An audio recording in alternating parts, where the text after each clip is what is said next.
9. Sunday on Life, Liberty, and Levin. Candace Owens. This is a cultural war we're fighting. Katie Pavlich. Government is not the solution to almost anything. The two prominent conservative voices tackle every issue with Mark. Sunday on a must-see Life, Liberty, and Levin.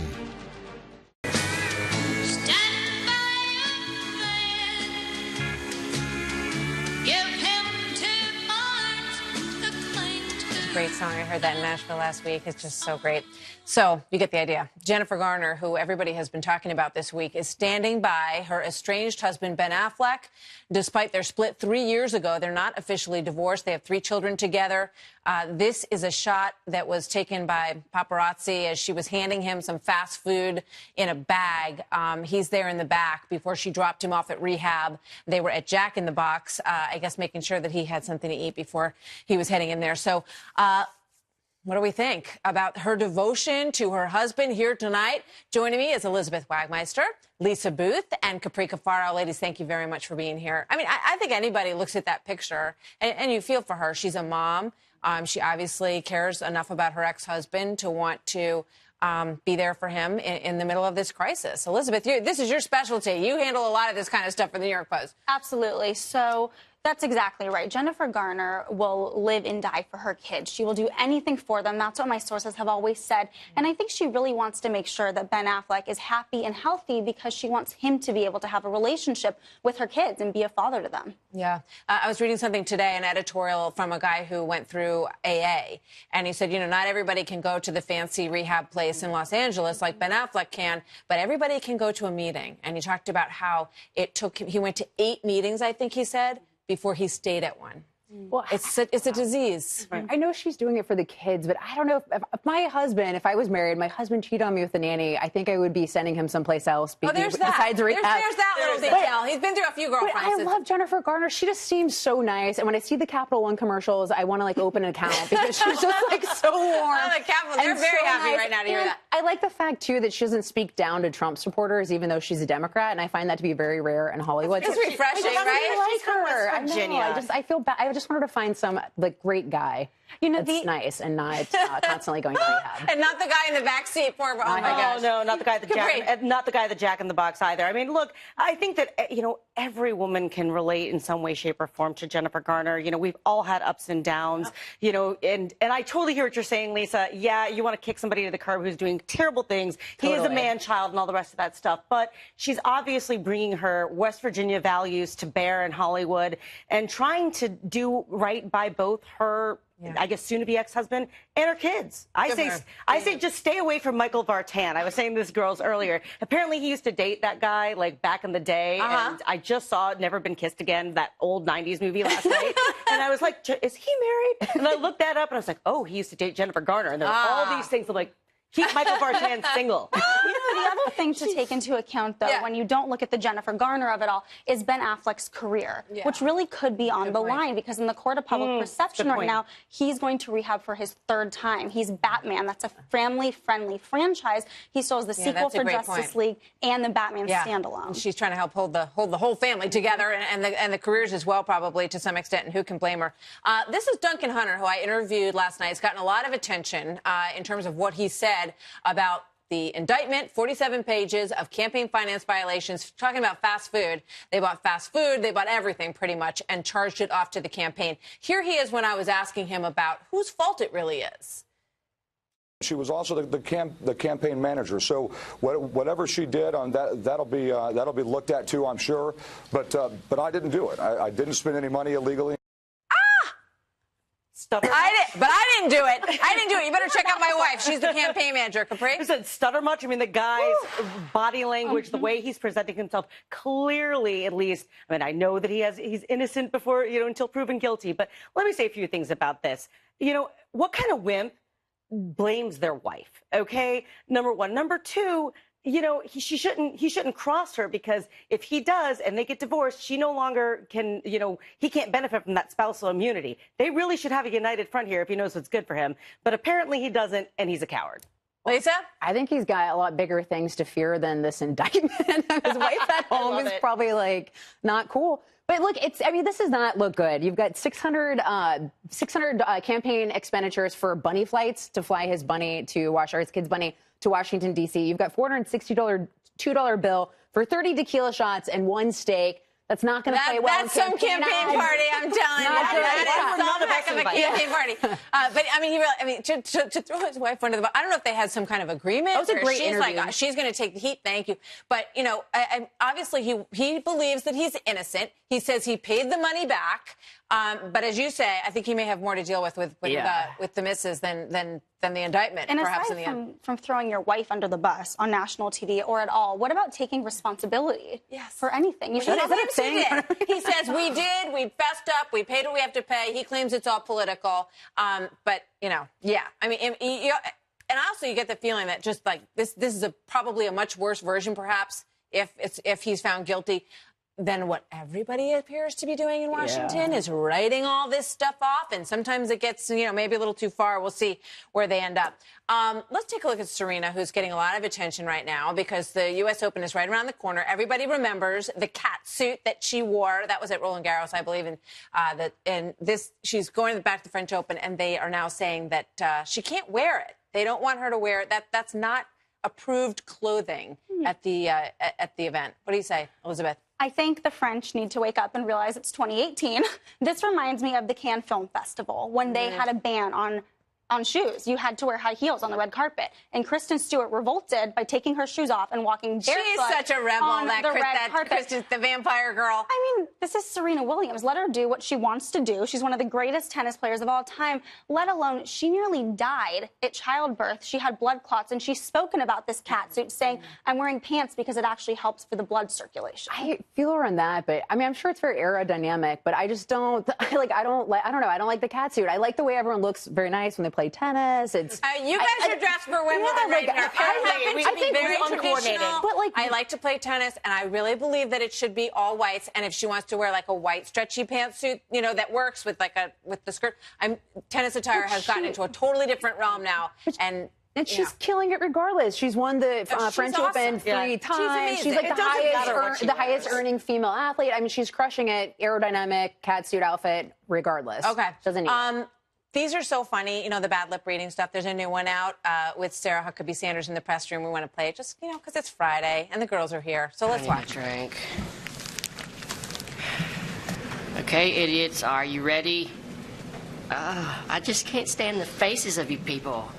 Those dead, questioning eyes. The way you talk to me, I mean, do you need to talk so evil? Do you need to look like a stuffed baked potato in that Walmart shirt? It goes on to this one guy goes, I got bugs. She goes, you got bugs? You got to leave. Are we sure this isn't real? I think this is actually what happened. I got into bad lip reading back in 2012 during the initial primaries. So they are the funniest. Go, Google, YouTube, love them. We all need a good laugh, right? Yes. There's a lot of tension out there. Thanks, ladies. I was going to say thanks, you guys. Thanks, Thanks, Martha. ladies. Good to see you tonight. Thank you. So that is the story for tonight. Tweet me at Martha McCallum using the hashtag #TheStory. Have a great weekend. We will see you back here Monday night at 7. Tucker Carlson is up next.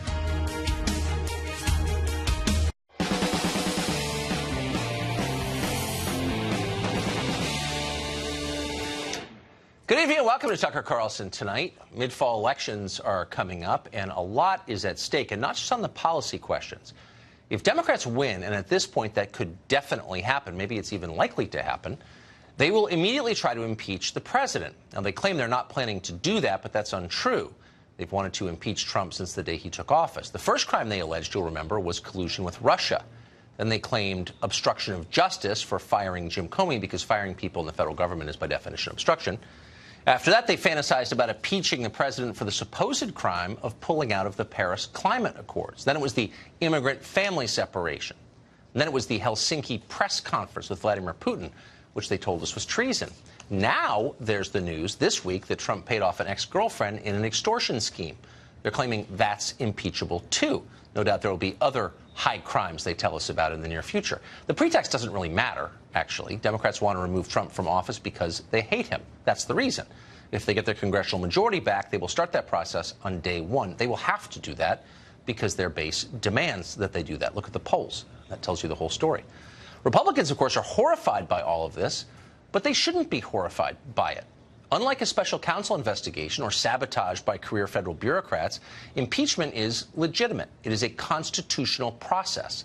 If you think a president has committed high crimes, you impeach him. That's what the document tells us to do. You put him on trial in Congress, you present your evidence, you let the Senate decide guilt or innocence. There's nothing secretive about it or stealthy. It all takes place in public. It is a totally transparent process. Voters get to decide what they think, and then they render their judgment at the ballot box. Last time Congress impeached a president, voters did not like it at all. They punished the party that did it, the Republicans, in the midterm elections of 1998. That was 20 years ago, but Democrats, who have a long memory, remember it well. And that's why they're lying about their intent to impeach Trump right now. Democratic lawmakers act like the thought of impeachment has barely crossed their minds. Impeachment? Really? What? It's the same tactic they use with immigration and so many other issues. Hide their real goals and hope the country doesn't notice. Well, we have noticed. So let's have an honest debate about it. Joining us now is Christy Setzer. She's president of New Heights Communications. Christy, thanks for coming on. Glad to be here. So you will concede, I hope, that there's really no, and by the way, this is not an attack, as I just noted, merely an observation. There's really no question that Democrats will have to initiate impeachment proceedings against Trump if they retake the House.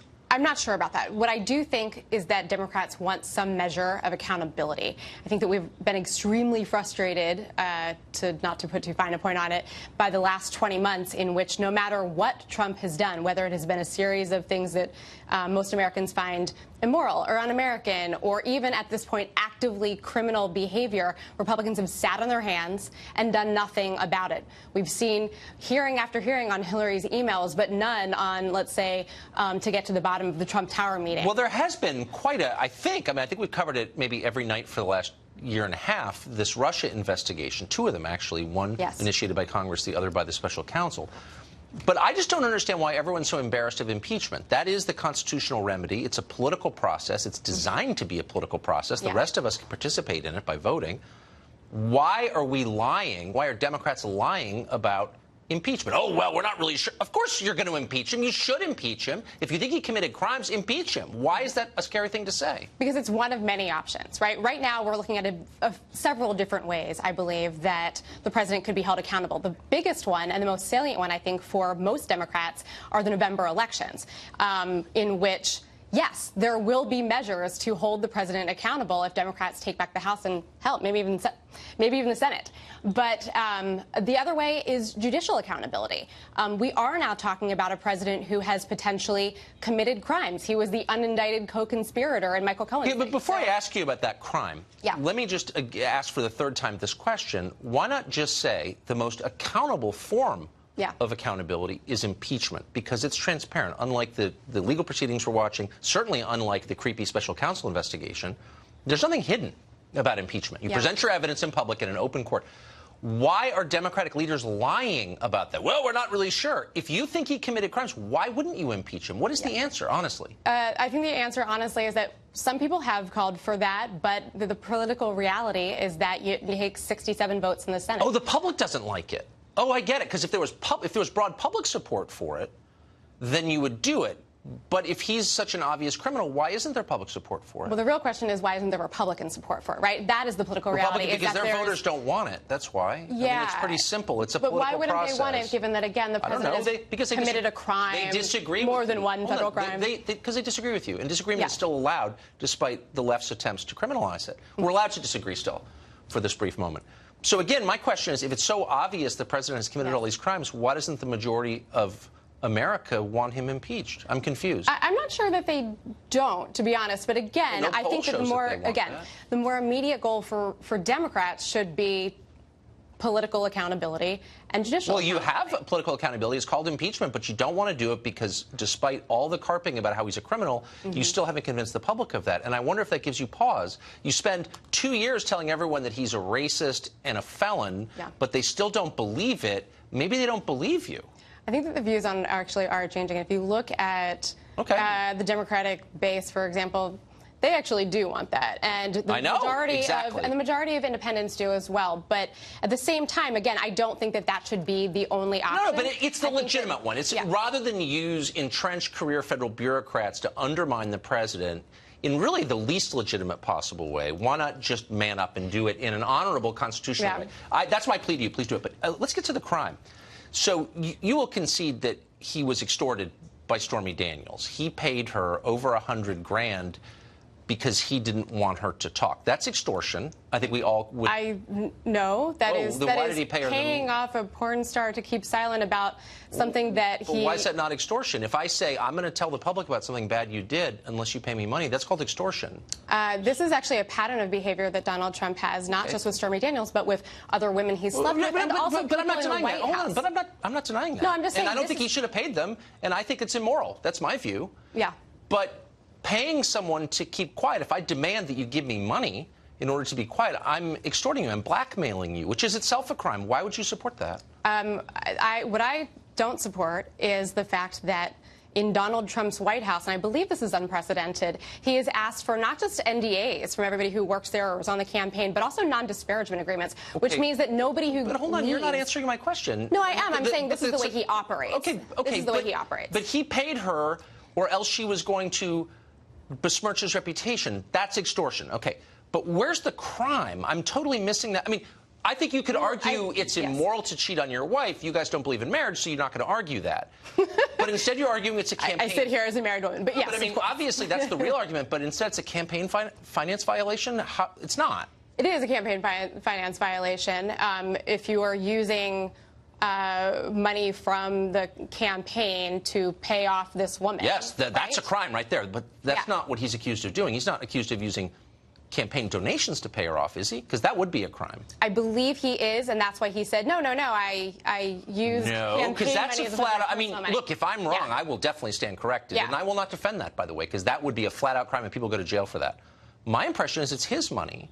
That's nothing to do with the campaign. I think that is what he said, although the story, as you know, has changed quite a bit from I didn't know anything about it to I learned about it later. My producers who are on this say there's no evidence that he used campaign funds. Again, that would be a crime, and I would be the first to say he should be prosecuted for that. Okay. But no one's listening. So why is it a crime to accede to an extortion demand? I'm totally, honestly confused. The reason why that people have been very exercised about this is because this happened at a really suspicious time, right? It happened October before the election, so a couple weeks, let's say, right after the Access Hollywood tape had come out and had truly, truly damaged his candidacy to the point of people wondering if he was actually going to have to drop out or something. Well, he won right? anyway, right? So it was going to be coming out potentially at the same time. He wanted to make sure it didn't. Okay, so that is what it is. So you're saying that if people had election. found out that Donald Trump might have committed adultery, something he bragged about on Howard Stern multiple times, that they wouldn't have voted for him, even after they saw the Access Hollywood tape where he bragged about his low sexual standards. So, like, actually what you're saying doesn't make any sense at all. That's actually the case, though, is that his ratings, his approval ratings dropped significantly. His polling dropped significantly after the Access Hollywood tape came out. So when Bill Clinton paid off during the 1996 campaign Monica Lewinsky with a job, when he sent her over to Bill Richardson for a job, paid her off for her silence, that wasn't a campaign finance violation. But this president paying off his girlfriend is... Bill Clinton was extensively investigated. He definitely was. He was definitely impeached. He shouldn't have been. I agree. But he wasn't charged with a campaign finance violation. Why is that? I think that they're apples and oranges. Okay. They're apples and oranges.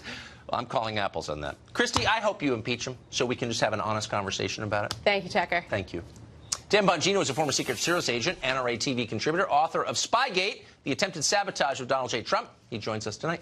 So, Dan, I'm probably the only right-of-center person in America who would welcome an impeachment trial because I'm sick of all of these efforts taking place sub rosa, hidden. We don't know exactly what's going on. I would welcome an open conversation of what the alleged crimes are. Why don't we have an impeachment trial and just get this over with? Because the Democrats don't want it right now, because they would get absolutely smoked in the Senate. Christie's right.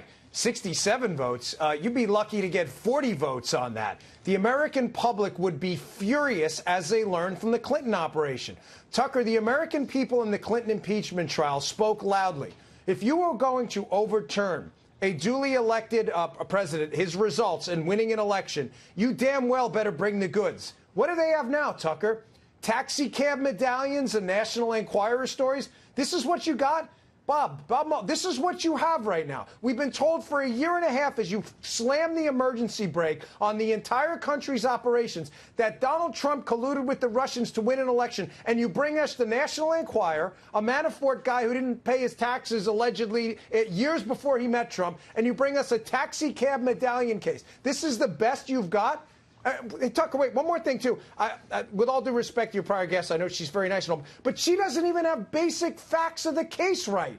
Donald Trump was not accused of paying with campaign funds. It was personal funds. That's kind of a big deal before you go on the air and start calling for accountability. You don't even know the facts of the case. Well, I was confused by that because... Yeah, I mean, of course, if it were campaign funds, Jesse Jackson Jr. went to prison for that. Lots of people have gone to prison for that, but that's not the allegation.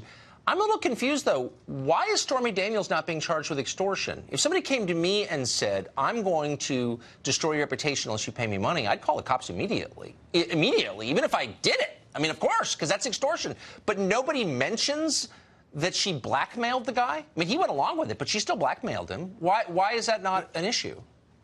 Well, if Donald Trump was a Democrat, it would be an issue. It'd be on the front page of the Washington Post. They'd be attacking her credibility just like they attacked Ken Starr. Remember that doozy? But what I find fascinating about this, too, Tucker, you just had a Democrat guest who's a strategist talking about, again, accountability, talking about this specific payment, and yet they completely ignore the fact that the Clinton team actually paid Tucker with real campaign funds, a law firm that then declared the payment as legal services, and used the money to go hire a foreign agent to spy on the Trump team. That was done with actual campaign funds to put together a fake dossier. But nobody seems to care. They're worried about Donald Trump and Daniel Stormy or Stormy, whatever her face is. I mean, this is it. This is why we've slammed the brakes on the country for a year and a half. This is the best you could. This is like the biggest joke in American history. Unfortunately, the joke's on us.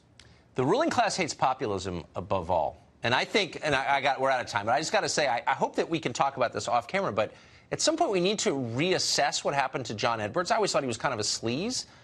But they got him. They tried to send him to prison for paying off a girlfriend. Why is that? Because he wasn't actually liberal. He was a populist. And that's the thing they hate most, I think.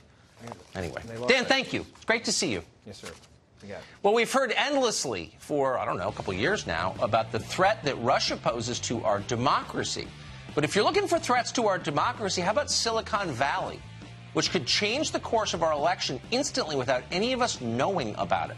We're going to speak to the most knowledgeable person in the world on this question next, and it will curl your hair. Stay tuned.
Well, you know, the creepy porn lawyer can suck a person's soul through a television screen. That's bad enough, but he wants more.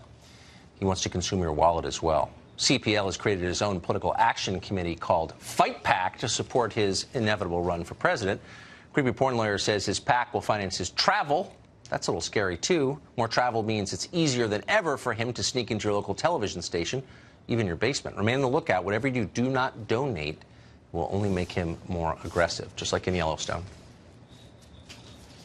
So many people accusing Hollywood, right-wingers especially, of being fake and hypocrites. They're not wrong. We just have to stop the rot at the top because it affects everything. And if we can get rid of that rot, we can be a free society and a better society, and I know this. We know this.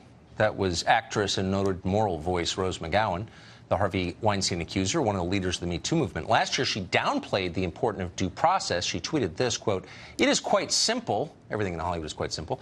All who have worked with known predators should do 3 simple things. 1, believe survivors. 2, apologize for putting your careers in wallets before what was right. 3, grab a spine and denounce.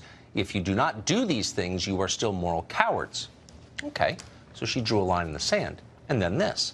Fellow Harvey Weinstein accuser Asia Argento has been accused of paying off a man she is accused of sexually assaulting when he was underage. Now, McGowan is saying something very different. Here's her new tweet, quote, "None of us know the truth of the situation, and I'm sure more will be revealed. Be gentle." Okay. Christina Hoff Sommers is an author. She works at the American Enterprise Institute. She hosts the podcast, The Femsplainers. She's very smart. That's why she's joining us tonight. Christina, thanks a lot for coming on. So due process, I guess, looks a little more appealing when you're on the receiving end of mob justice, doesn't it? Yes, due process for me, but not for thee. We need a little consistency, or it looks like hypocrisy and cronyism. Wouldn't it be easier just to stipulate, as the framers did, that everybody gets due process, even the obviously guilty, even the people who say, come on, he did it? There's a reason that we go through all these steps. It's not just kabuki. I mean, there's an actual principle worth preserving. Why does nobody say that? Well, somehow, in the all the excitement around the Me Too movement, we sort of lost sight of that, and it came to a moment where it was as though guilty because accused. And a lot of people without evidence had their reputations ruined. Now, there are people that are guilty of serious harassment and sexual predation, for sure. and we have to make them accountable. But it just turns out that some of the guilty include women. So I think most of us understand intuitively that most people accused not just of harassment, but of anything, probably guilty. But not all. Some are innocent, and it used to be that liberals reminded us, well, I've been accused of something I didn't do. So I know that for a fact. Liberals used to remind us of that, and those of us on the right would say, oh, they're all guilty, but they're not actually all guilty. Where is the left now reminding us that due process and civil rights are real, and they're very important? Well, that whole idea of due process has been lost on the college campus, where we've had by now hundreds of cases of young men who were subject to kangaroo court justice, and there was just no one taking their side, or very few. I mean, there have been those of us out on the outside in groups like FIRE who've been making a plea for due process. And I actually agree with Rose McGowan that we should proceed with care in all cases. Yes, I agree. I just wish that she'd applied that consistently. Has the fever passed, do you think? I think that these revelations about Asia Argento, and there's also a professor at NYU, a luminary, a feminist luminary scholar, female, who has been found guilty of harassing a young male graduate student. For years, she stalked him and was texting. She was obsessed with him, and there's some evidence that she actually, attacked him sexually. So this changes a little bit the focus, because this idea of believe women, well, maybe we should. I don't think anybody deserves, to be absolutely believed until we examine the evidence. But every victim should be taken seriously and treated with dignity, whether it's a man or a woman. And in the case of this NYU professor, Avital Ronell, the young man that accused her, a group of famous feminist scholars just sort of gathered around and wrote a letter and said, oh, well, he's a liar, and, you know, she's such an important, dignified feminist professor. How can we take him seriously? And it was astonishing to the academic community to see this kind of hypocrisy. So I do believe in the Me Too movement. I think that it's an occasion, where there's just more consciousness about the need for more dignity and respect between men and women in the workplace and in everyday life. But it has to be something that men and women do together. And it shouldn't be that we treat men as the enemy and that, we look at harassment as something only men do. This is a human undertaking. And I hope that these revelations about these women, harassers and predators, will help us to see that. I'm certainly not taking any more lectures from Rose McGowan. I've decided. I'm starting there.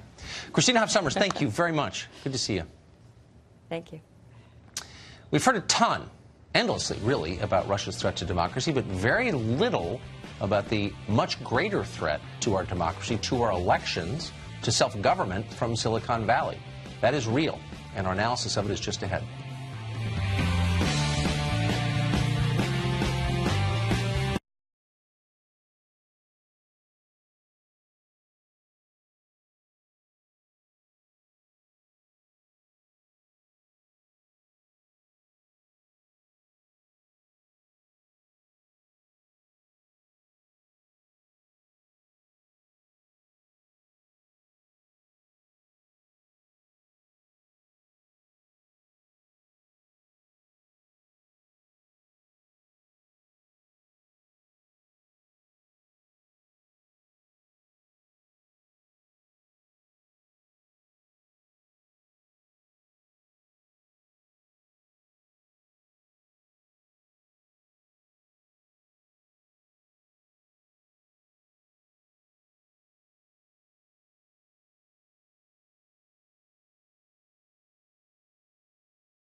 Well, you've almost certainly heard it once or twice, or perhaps 1,001 times. Russia is an existential threat to American democracy, maybe the single dumbest talking point of all time. But it's an article of faith in the Democratic Party, and so it's repeated robotically by their servants in the media. Here's an example. Our democracy is at risk. Russia attacked our elections. Russians are equal opportunity malevolent actors. Putin's Russia will stop interfering in American politics and American elections when we stop him. The one person he hasn't blamed is the man who's actually responsible, Vladimir Putin. The Russians are once again waging a campaign to interfere in our elections. Boy, the whole topic is like an IQ test, and you just saw some of the kids who failed. But how about this? If a few Russians buying Facebook ads threatens our democracy, and that's what they're telling us, how about the threat of Facebook itself or other tech giants? Representatives from about a dozen tech companies, including Facebook and Twitter, held a secret meeting today, ostensibly to discuss how to resist manipulations of these platforms. But could it be that these companies themselves are manipulative? Could they, and not the Russians, be imperiling our democracy? Nobody has studied this more carefully than Robert Epstein. He's a senior research psychologist at the American Institute for Behavioral Research, and he joins us tonight. Dr. Epstein, thanks very much for joining us. I just want to say at the outset, I have no idea what your politics are. I don't think you're a conservative. I don't think it matters. You care about democracy. Tell us, should we be concerned potentially about the manipulation of our democracy by the tech companies? Tucker, it's great to be back. I am not a conservative, and we should be extremely concerned because I can tell you the bottom line here is content no longer matters. All that matters is the filtering and ordering of content, and that is completely in the hands of Google and Facebook, and to a lesser extent, Twitter. So what would happen? I know that you've gamed this out to some large extent. How would a company, you're not accusing them of this, but potentially, how would a company like Facebook or Google manipulate public opinion to achieve a desired result in an election? Well, I think they're doing this all the time, actually, because we're well aware of the fact that they suppress material. Sometimes they announce it, sometimes they don't. We are aware of the fact that Google puts some items higher in search results than other items. Well, if search results favor one candidate, that shifts votes. I think we're well aware of the fact that news feeds on Facebook sometimes seem to favor one political point of view over another, and that shifts votes. So I have an article coming out very soon about 10 different ways that these big tech companies can shift millions of votes in November. In fact, I calculate this November they'll be able to shift upwards of 12 million votes just in the midterm elections. Well, I mean, if they have the power to do that, and they have a demonstrated political preference and a demonstrated willingness to exercise that preference by suppressing information they disagree with, as we both have seen, then why shouldn't we be terrified that they're going to subvert our democracy completely? Well, I think democracy has been subverted, actually, because at the moment, you see, there are no specific rules or regulations that are stopping these companies from exercising the power that they have. So that's a problem. Another problem is that we have no monitoring systems in place at the moment. I'm working with academics and with business people to build monitoring systems. But until those systems are fully in place, you can't even really track what it is they're doing, what it is they're showing people. So we've got some big problems here at the moment. I think the problems can be solved at some point, but at the moment, I think democracy is in trouble. So Republicans don't want to do anything because they're free market absolutists under the narcotic sway of the libertarian religion. And Democrats don't want to do anything because they know it helps them. But without Congress acting, would anybody trust our electoral system as honest and on the up and up? Well, I wouldn't trust it at the moment because, in the research I do, I've found, number one, that it's very easy to shift a lot of votes without people knowing that they're being influenced. So that's a problem. And the other problem is that you can do this without leaving a paper trail. So at the moment, I think we're really in deep trouble, and I think you hit the nail on the head. The Republicans aren't doing anything about it.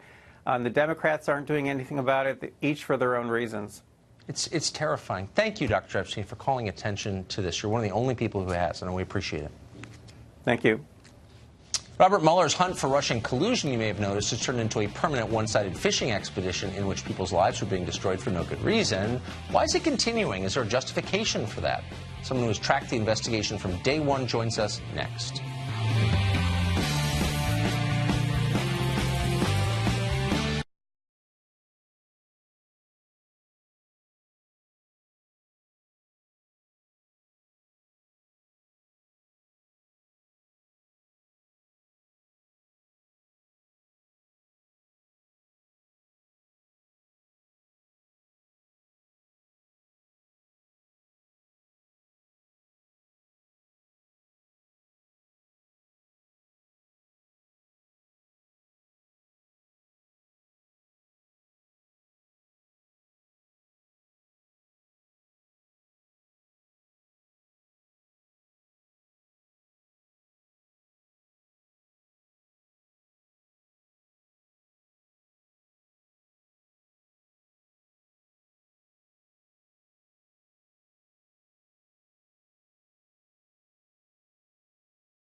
Well, the special counsel investigation headed by Robert Mueller was created, you will remember, to investigate Russian meddling in the 2016 election. It didn't take much time to deduce there was very little to investigate there, but the investigation didn't go away. They never do. It broadened over and over until it became what it is now, which is a team of Democratic attorneys prying into the personal lives of anyone associated with Donald Trump and sending some of them to prison.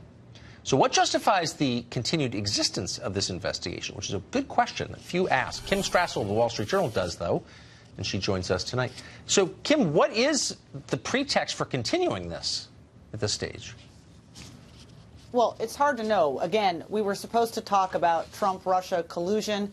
So far, in all of the time that the special counsel has gone along, he's not found any evidence of that. Now, his mandate did say any related crimes, so I guess if you were going to give him a rationale, you could say if he found evidence of wrongdoing, he has an obligation to follow those leads as well. But I think one of the frustrations out there among a lot of people who are watching this is that you now have this very one-sided probe where all the people who were accused of things and were not necessarily found guilty of any of those accusations are still under the spotlight, whereas those who made the accusations and potentially have done some criminal activity of their own are getting no scrutiny whatsoever. So, look, I'm not defending Michael Cohen, who I just want to say for the record I've always thought was a ridiculous sleazeball. But if at the end we find out that he didn't pay taxes on the sale of a handbag and, like, brokered a deal to a porn star, I mean, that's not really worth ending the business of government for 2 years, is it? Is anyone going to admit that? No, because they're so invested in this point in legitimizing and rationalizing. Look, ask yourself this question, which is somewhat mystifying. Michael Cohen has been brought up on 2 felony charges of breaking campaign finance laws. I've written about campaign finance laws a lot. It is exceptionally rare that they are ever prosecuted at a criminal level. They are almost always civil charges. So why did they do it? They did it so that they could have a connection with Trump and all the headlines that we've had this week. It's the only thing that I can think of for why they would have gone down that path, especially because we read that they had close to 20 charges that they wanted to bring again, and they dropped a number of them just so that they could get the few that they got on taxes and banks and the campaign finance violations. But, I mean, how destabilizing is this for the country? I mean, if you find out the president's colluding with Vladimir Putin, you know, bust him for it. But if people come away thinking this is on both sides, but everybody watching knows what this is. It's a bunch of people who hate Trump. We're trying to bring him down by any means necessary. But when the smoke clears, does anyone trust the justice system at all anymore?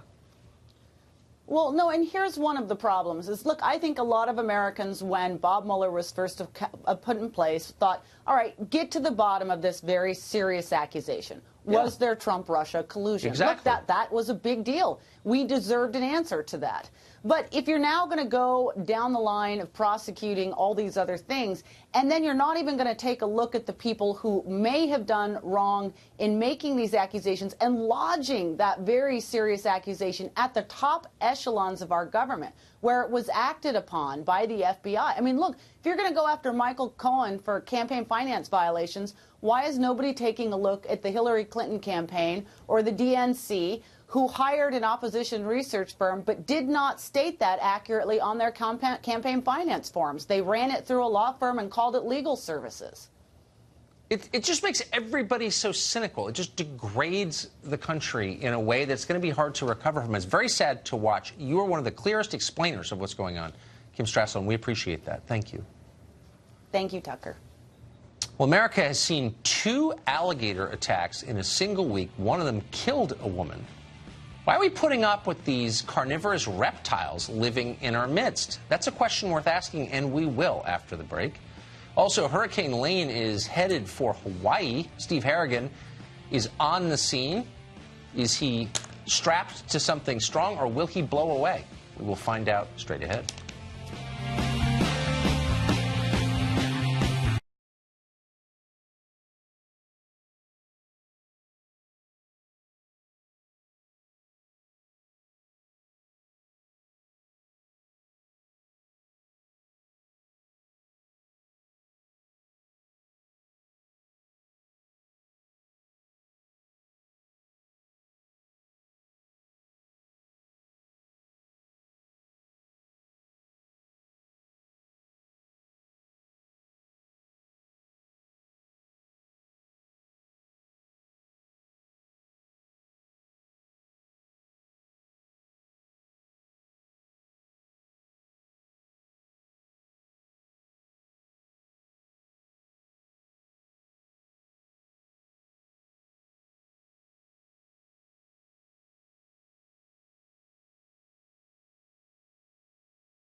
A woman in South Carolina has become the latest victim of a crocodile attack, alligator attack.